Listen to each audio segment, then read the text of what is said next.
Stopwatch by Jay Sturner.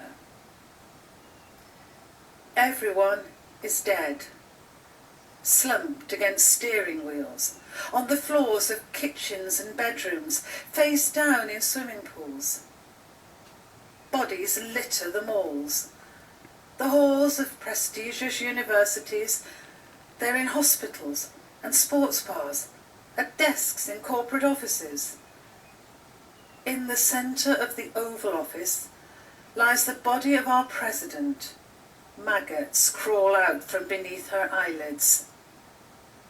The rats beneath the streets lift their heads and twitch their noses. Vultures fly off trees into waves of decay. Remnants of humanity crumble, are buried, eroded, and grown over.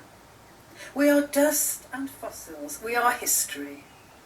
The planet is lush and productive. Out in an unnamed ocean, a new breed of dolphin is born.